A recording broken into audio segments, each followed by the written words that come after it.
Streaming live across the country, tackling the topics everyone is talking about online. Share, engage, and interact. This is Newsfeed Now. It is Friday, finally Friday. Welcome into Newsfeed Now, a show where we take a look at the stories generating buzz online. Today is September 25th, and I'm Mitch McCoy. We are starting in the nation's capital, where history is made today as Supreme Court Justice Ruth Bader Ginsburg becomes the first woman in American history to lie in state in the U.S. Capitol this morning. Ginsburg, who died last week at the age of 87, also will be the first Jewish American to lie in state and just the second Supreme Court justice. There was also a private ceremony for family and lawmakers. Ginsburg, the second woman to serve on the Supreme Court, will be buried next week in Arlington National Cemetery. Let's go to Jessie Tenner. She joins us from the nation's capital in Washington, D.C. Jessie, good morning to you. I can only assume what the mood in Washington is like today. It was definitely very somber, as it has been over the past couple days when the late Justice Ruth Bader Ginsburg was lying in repose at the Supreme Court. And like you mentioned, the Supreme Court side of that really follows tradition, but today she continues to make history. She becomes not only the first woman, but like you mentioned, the first Jewish American to lie in state at the U.S. Capitol. And yeah, this is a rare honor for Americans in general. The only other Supreme Court justice that was given the honor to lie in state at the Capitol was William Howard Taft, the Chief Justice, and also the former president. And so, yeah, it's a very rare honor being bestowed upon her today. But something to note as well, the two top Republicans in Congress were not present today. Not sure of the reason. The second ranking Republican in the House was there, Steve Scalise, the minority whip. He was in the front row next to the VP candidate, Kamala Harris, and Joe and Dr. Jill Biden were there as well. But just kind of another interesting note is that the ceremony this morning took place in Statuary Hall, which is technically on the House side. So for it to happen kind of on common ground, the House and Senate would have had to agree. Interesting. And I should point out that the picture that folks were looking at just a few moments ago, this one right here, is a live picture in Washington, D.C. this morning as the casket of Ruth Bader Ginsburg was brought into the U.S. Capitol, a very somber moment in Washington, D.C. this morning. Jessie, you kind of opened up that door of who did not attend, some of those key Republicans. Can you tell us who all was invited to today's ceremony? So definitely members of Congress, and so Senate Majority Leader Mitch McConnell was invited, and also Minority Leader, the top-ranking member in the House, Kevin McCarthy. So those were the two that I was saying was notably not present today. Again, not sure of the reason, but I know just in seeing reports that Mitch McConnell did send a letter of regret for not being able to be there. So not sure if McCarthy did the same thing. Haven't been able to see that yet. But you did see members of Congress, once the ceremony was over, be able to stop by her casket and pay her respects. Mostly Democrats in the crowd, but still, like I mentioned, you had the number 2 ranking Republican in the House, Steve Scalise, there as well, paying his respects. And then House Speaker Nancy Pelosi opened up today, right, at the Capitol? Yes, so she and Chuck Schumer were there as well. They were some of the first to be able to stop by the casket and pay their respects today. Shifting slight gears here, but still talking about the Supreme Court, we know President Donald Trump plans to announce his Supreme Court nomination sometime tomorrow. He says it will be a woman to take Ginsburg's place on the High Court. Any front runners that you're hearing about? The one that we've been hearing about the most is Amy Coney Barrett, and she met with the president actually earlier this week, and not exactly sure what they covered, but apparently that meeting lasted for quite some time, and he was pretty impressed with her. Apparently she was even on the short list during Justice Brett Kavanaugh days, but President Trump was saying that he kind of wanted to save her if and when Justice Ginsburg would potentially pass away and leave the seat vacant when he was still in the Oval Office. And so now that that moment has arisen, it looks like she is still the front runner. But we'll ultimately see whose name ends up coming out tomorrow. But he is expected to announce that around 5 p.m. So I can only think about, and help me, I might be wrong here. I don't remember if you were in Little Rock still when Ruth Bader Ginsburg stopped in North Little Rock, but we heard her talk about the night that President Bill Clinton made the phone call and said, hey, I'm going to nominate you, and she was talking about being high on cloud nine. It makes me wonder what that person is feeling once that person receives the phone call from President Trump. Most definitely. I mean, the honor of a lifetime, really, since it is a lifetime appointment as well. And so, I could only imagine. I know that the president did appoint Barrett to the federal bench already. And so she's already gone through kind of this vetting process where you do still have to appear before members of Congress and be asked all of the typical questions that you're used to seeing in kind of these vetting confirmation hearings. And so she has appeared before Congress before, where that hearing has gotten a little contentious. You know, we're already kind of planning ahead for those contentious hearings to continue, and a lot of it based upon her faith as a Catholic and how that could potentially affect issues moving forward that she would rule on, like the potential overturning of Roe v. Wade. That's one of the main issues that has kind of come to the forefront. But definitely an exciting time, and I was here in Washington when the late Justice Ruth Bader Ginsburg was in North Little Rock to speak. But just in the past couple days, I was able to see a letter that she did write, and I forget exactly who, so I apologize, but she wrote to somebody at the university there who had apparently introduced her early on to the Clintons. And she said, essentially, you know, if you weren't able to introduce me back then, I probably wouldn't have been where I am today. Wow. Well, and for those who don't know the story, the late Justice said, you know, she was high on cloud nine. And when the president said, and we're going to have you share a few remarks, she said that it was her cue to come off of cloud nine. So, all right. Definitely, yeah. You have to make sure that you say it the right way. Exactly, and got to come off cloud nine. All right, well, Jesse Tenor, thank you so much. We appreciate you. Have a good weekend. As you just heard Jesse mention, the White House is preparing to nominate a new Supreme Court justice. There's only 6 weeks until the presidential election. Republican Senate Majority Leader Mitch McConnell has insisted that the nominee will get a vote on the Senate floor soon. Anna Warnicki reports what some senators say needs to happen before Election Day. I think the process is going to go very quickly. President Trump says he will announce his pick for the high court on Saturday. And Senate Majority Leader Mitch McConnell says that nominee will get a vote on the Senate floor. Why go to such great lengths to ram through a justice mere weeks before an election? Senate Minority Leader Chuck Schumer says the next justice should be nominated by the winner of the upcoming election. But Republicans plan to act now. We will not rush this process. Texas Republican Senators John Cornyn and Ted Cruz both sit on the Judiciary Committee, the committee tasked with vetting any Supreme Court nominee before the full Senate takes a final vote.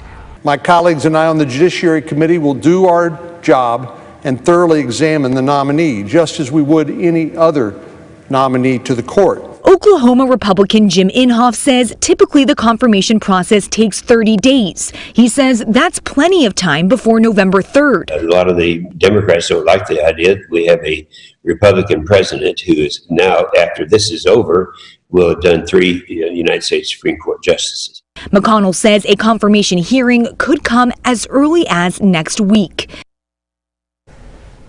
The man accused of shooting 2 Louisville police officers during Breonna Taylor protests will be in court sometime today. Lorenzo Johnson is expected to make an arraignment hearing at some point. He's charged with 2 counts of assault on a police officer and 14 counts of wanted endangerment. Both officers continue to recover. Brian Enton has the latest.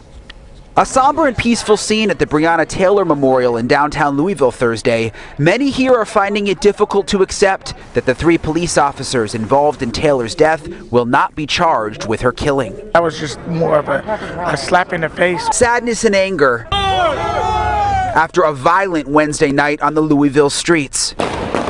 Louisville police were live streaming this video on their Facebook page during protests and riots when 2 officers were shot. Shots fired, shots fired. The officers are identified as Major Aubrey Gregory, who was shot in the hip and is out of the hospital, and Officer Robinson Desroches, who was shot in the abdomen and is in stable condition after undergoing surgery. Last night's situation could have been so much worse for our officers and for the people who were protesting when the gunfire rang out. Police charged 26-year-old Lorenzo Johnson with shooting the officers. They also declared an unlawful assembly after they said fires were set in garbage cans, cars were damaged, and stores were broken into.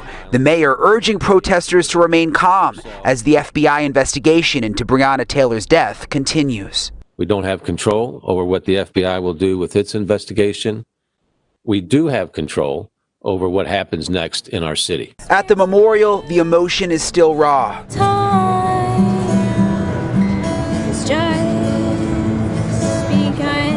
Michaela Thomas says she's doing her own part to try and help with the healing. Yesterday was so disappointing. I thought I'd try and make people feel better by playing some music. Just down the street, Jim Reskin boarded up his business. This section of downtown Louisville is like a ghost town as business owners prepare for possible rioting. I mean, I watched them 3 o'clock in the morning, watch people breaking windows, but those weren't people protesting, those were other people. And once you recognize that, for the most part, the people that are protesting just want to be heard. So am I afraid? No.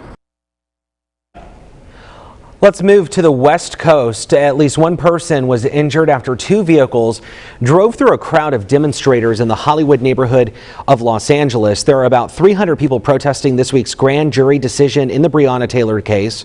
At least one driver in one of the incidents was taken into custody. The Los Angeles Police Department telling us that there are no serious injuries.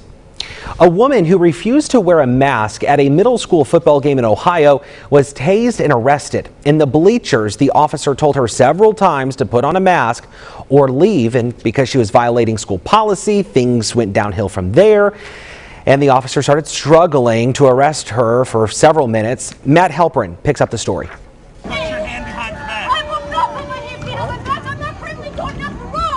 In video from Tiffany Kennedy via Storyful that's been seen hundreds of thousands of times, a police officer is seen struggling to arrest a woman at a middle school football game in Logan. Tase somebody over a mask. Eventually, the officer tased the woman, put her in handcuffs, and escorted her out of the stadium. It was a shame that Officer Smith had to go to that stage to remove somebody, but was he wrong in doing it? Absolutely not. The officer's actions have been criticized on social media and in the video.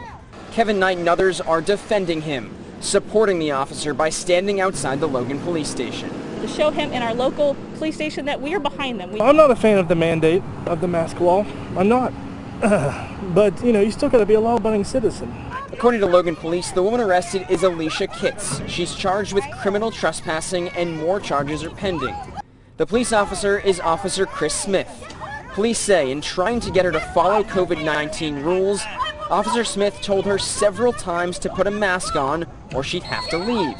The woman told police she had asthma and refused to put a mask on or leave. The struggle followed before Kitts was arrested for criminal trespassing after police say she continually violates school policy. Marietta School Board President saw it all happen. There was plenty of fault to go around, but it seemed like a little overkill to me for not wearing a mask and to tase somebody, right in front of their kids, but I'm not in law enforcement. I know you understand that you got to play by the rules and follow law enforcement when they tell you to do something, but it got kind of crazy. All right, Matt Barnes joins us now with more on this story. He's out of Ohio. Matt, I can only assume that you guys are seeing the divide on this, just like everyone is sounding off on social media. Yeah, absolutely. It's one of those things that, we all have to learn to live with, especially with these orders in play. But at the same time, there are very mixed opinions on it. In this case, the mom, in this case, Alicia Kitts, says she has asthma. So she feels like she doesn't have to wear a mask. But obviously, the state order is that you need to wear a mask outside. So it's a bit of that gray area of, is she allowed to not wear a mask at this game or is she not allowed to? We'd have to look really deep into that order. But her lawyer already provided a statement saying She should not have had to wear a mask, and it was, the force used by the resource officer was unnecessary. Okay, and I'm looking at this video here. It looks like from where she was sitting, there weren't a lot of people around. I don't know where she was sitting because the video looks like it starts halfway through. But, different states have different guidelines. Some of the states say that, hey, you have to wear a mask if you can't practice social distancing. It looks like, at least again, from where this video picks up, she wasn't sitting near anyone. But again, videos can be deceiving. I've been to that stadium numerous times, and it is a very large stadium, and by that video, it looks like she's pretty much near her family, which by the state orders, what you need to do if you if you can't socially distance, but in this case you can. And in Ohio, if you did these athletic events, they're only allowing families in. So for a stadium as large as that one is, there's plenty of room to sit. The lawyer for Ms. Kitts argues that she was only sitting near family, so she should have been allowed to take her mask off, because if you are not going to wear a mask, you need to be around family or people you're always with. But again, the Ohio High School Athletic Association and all these school districts have the rule that if you're inside watching a sporting event, you need to wear a mask. So it's rare that it gets to this level. Normally, you're not even allowed in to the facility without a mask, but in this case she was, and at some point she was confronted. So who confronted her? Do we know that? Do we know if police just came across her and said, hey, you got to put your mask on? Did somebody go to the officer? Did the school go to the officer? How did the officer get involved? So that is a school resource officer that comes to confront her. No, I'm not sure if, and I don't think we are sure if another person at the stadium complained first about her not wearing a mask, or if the school resource officer was just doing, the checks that they're supposed to be doing to make sure everyone is following the protocol. But once he did ask again if she would put a mask on. She said she had asthma. He then said, well, you need to either put a mask on or leave. She disagreed, and then it escalated into what you saw there, where eventually she resisted and he used the taser on her. So again, it doesn't normally get to this, but it is interesting to see how people feel about it either way, which is, hey, she has asthma, she was only with her family, she should be allowed to not wear a mask. Whereas the other people saying the rules are the rules, you need to wear a mask inside these sporting events. Have we heard from the police department? Are they backing their officer? They are absolutely backing their officer. In fact, the school yesterday went into a bit of a lockdown because there were threats against the school. Now the police officer also is getting support from the community because he's just doing his job. Keep in mind, this was in the city of Logan, and it's one of their school resource officers. The fan who was not wearing a mask is from the visiting team in a city called Marietta, about an hour away.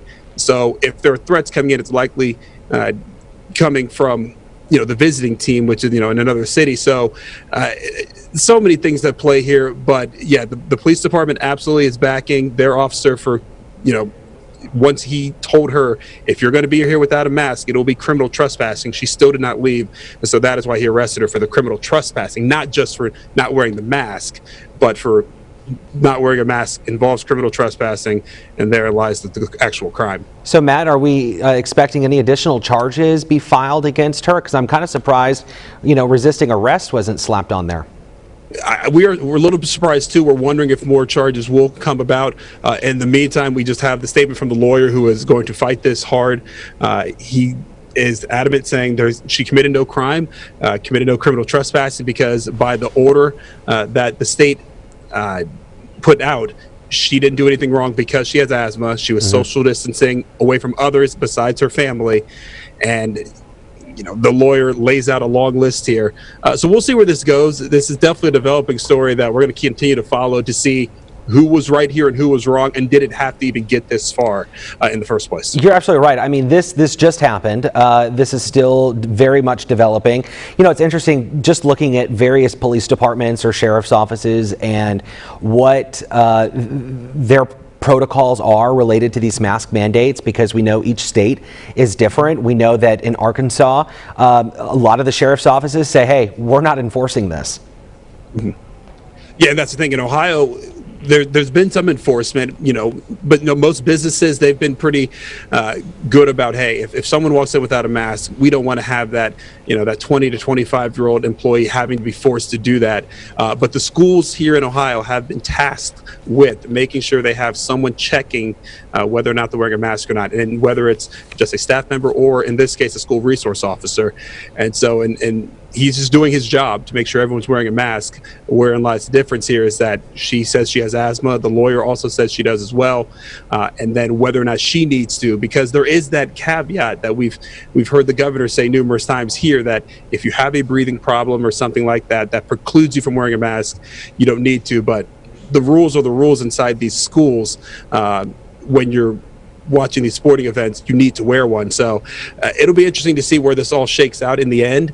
But as of now, there are, again, a lot of opinions about the mask mandates already. Yeah. But in this particular situation, just the fact that it escalated as far as it did is where it really gets a little controversial. Yeah, because a lot of people may say, well, she shouldn't even have to face resisting arrest charges because maybe she wasn't supposed to be arrested in the first place. So exactly. But then, of course, you have the other side that says, no, she should have been arrested. So, boy, Matt, stay on top of this one for us, okay? Because I feel like we're going to be bringing you back on here in the next week.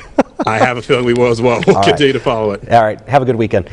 Amazon just unveiled their latest high-tech devices, including the Ring Always Home Cam. Amazon aims to bring smart security to the air. Ring security devices have taken to the air with the Always Home Cam, a drone that will patrol inside your house. Parent company Amazon announced the 249 device in a blog post Thursday. Would you get it? Would you get the drone cam? Yeah. Oh, okay. All right. Well, some say they will. I don't know. All right. Football is back and fans are getting back in the spirit. In the case of one New Orleans Saints fan, he shows his love for his team with his food. Bill Wood has more. At the grill since he was 14, he's been there, done that. Ben Collier, the Burger King, who recognizes real royalty every time he sees the New Orleans Saints. All my menu items are numbered, so Drew Brees comes in here, I'll rename the number 9, the Drew Brees. Believe it or not, that's Ben, dressed in the suit he made himself for game day, when Ben becomes Cyborg Saint, a half-human, half-robot action hero from a video game. Oh, you don't like sauce? I do like sauce. We'll get the sauce. Doing lunch with his Superdome BFFs, Mac the Quack, who's never missed a home game in 43 years, and Sparky, who calls himself NOLA's official king of tailgating. All this brings super fans to the same place at the table, hungry for burgers and for the New Orleans Saints to win. And maybe to the same question: what do burgers and the New Orleans Saints have in common? Well, when they're good, they're really good. But when they're bad, they can leave a really bad taste in your mouth. Back in Burger Heaven, Ben remembers 2006 when we had the reopening of the Dome, Gleason's block punt. I got a surprise ticket that day, and I skipped a final exam in college. I drove down, and it was one of the best football days of my life. For fans of the Saints, there's no place like Dome. I love the Saints. I've always been attracted to football.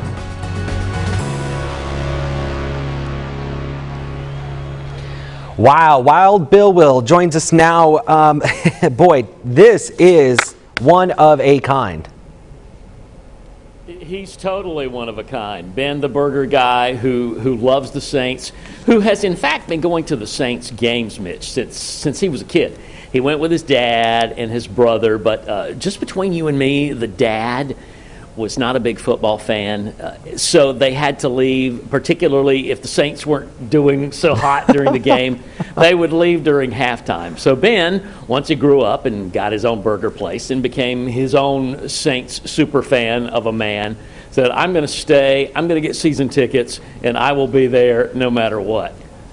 So we all know those places that are in our towns that are just lines out the door when there's sporting events. I'm assuming this is that place.